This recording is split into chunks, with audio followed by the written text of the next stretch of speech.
Hello बच्चों, welcome to HP study junction. तो चलिए आज हम करेंगे क्वेश्चन नंबर 2 ऑफ एक्सरसाइज 6.2।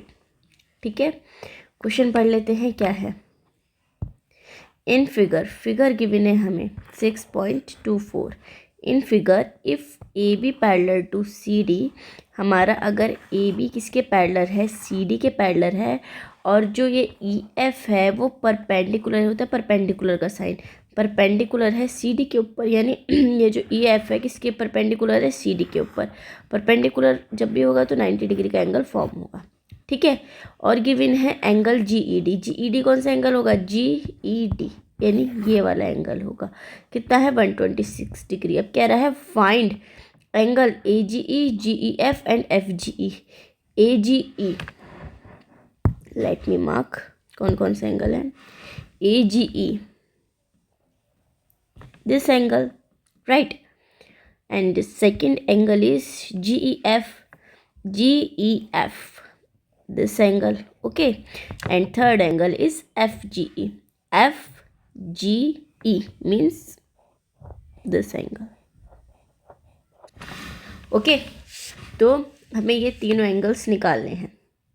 तो सबसे पहले तो क्या करेंगे, जो गिवन है उसे लिख लेंगे और जो निकालना है, जो फाइंड आउट करना है वो लिख लिया। जो दोनों चीज़ मैंने पहले से ही लिख ली है। अब सॉल्यूशन देखते हैं। अब बच्चों देखो, जो कॉन्सेप्ट हमने पहले से ही पढ़ रखे हैं, मैंने स्टार्टिंग में ही बताए थे 6.2 स्टार्ट करने से पहले, कॉन्सेप्ट, उन्हीं कॉन्सेप्ट्स का हम यूज़ करेंगे।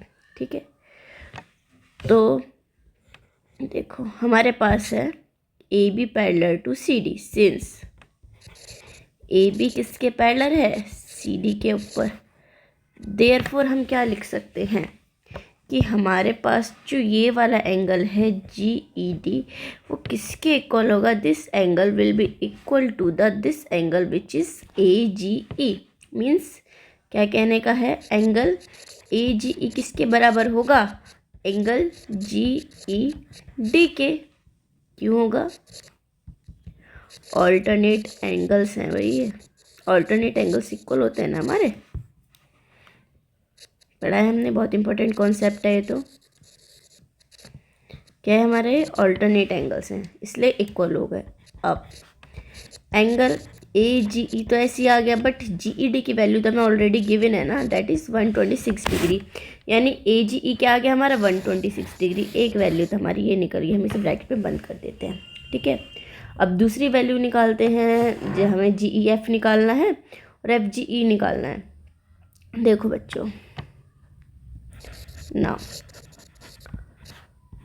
अगर हम आप फिगर से देखेंगे तो जो हमारे पास एंगल जी ई डी है, जिसकी वैल्यू हमें 126 के इक्वल दे रखी है, जी ई डी कौन सा एंगल है? ये वाला। ये दो एंगल से मिलकर बन रहा है। एक एंगल तो ये वाला है जिसका नाम है जी ई एफ, जो हमें फाइंड आउट करना है, और एक एंगल ये वाला है जिसका नाम है एफ ई डी, जो हमें गिवन है। क्या? 90 डिग्री की वाला साइड 90 डिग्री का होता है, इट मीन्स ये 90 डिग्री गिवन है। तो देखो जी ई डी दो एंगल से मिलकर बन रहा है। अगर हम इन दोनों एंगल्स को, यानी जी ई एफ को प्लस करेंगे एंगल एफ ई डी में, तो हमें मिल जाएगा angle G E D. Figure से साफ पता लग रहा है।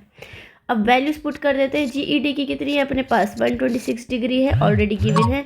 And angle GEF we have to find this angle, and angle FED is 90 degree.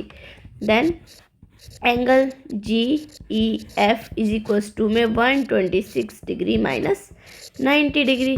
अब 126 में से 90 जाएंगे तो कितना बचेगा हमारे पास?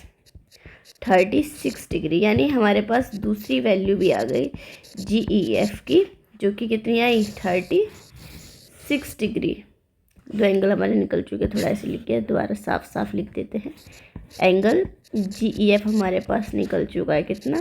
36 डिग्री। दो एंगल्स निकल गए। लास्ट एंगल निकालते हैं F G E.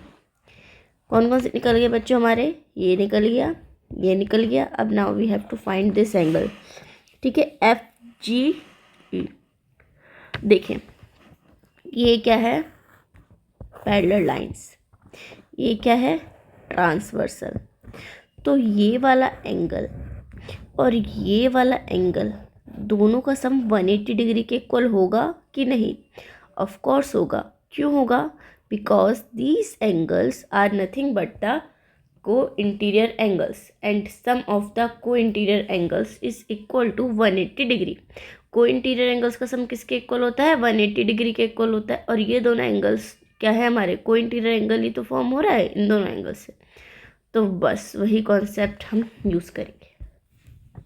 Since AB parallel to CD, therefore angle GED plus angle FGE किसके इक्वल होगा? 180 डिग्री के इक्वल होगा। क्यों?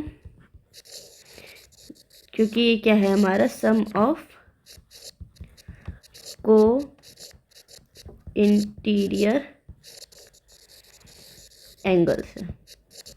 ठीक है, तो GED तो अपने पास है ही बच्चों, 126 डिग्री गिवन है, और FGE is equals to 180 degree. तो यहाँ से एंगल FGE किसके इक्वल आ जाएगा? 180 degree minus 126 degree implies that angle FGE is equals to 180 में से 126 जाएंगे तो हमारे पास बचेगा 54 डिग्री। सो ये कौन सा आ गया हमारा? ये आ गया हमारा तीसरा एंगल। तो यहाँ पर हमारे ये तीनों एंगल्स निकाल चुके हैं हम। ठीक है, आई होप आपको समझ में आ गया होगा। अगर कोई भी डाउट है, आपको कुछ भी पॉइंट जो समझ ना आया हो, देन प्लीज़ कमेंट सेक्शन में बताइए। आपका डाउट मैं ज़रूर से ज़रूर एड्रेस करूँगा, और अगर समझ आ गया है देन वेल एंड गुड। आप प्लीज़ बताइए कि हाँ हमें अच्छे से समझ आया। तो आज के लिए इतना ही। कल हम क्वेश्चन नंबर 3 स्टार्ट करेंगे। सो बाय बाय।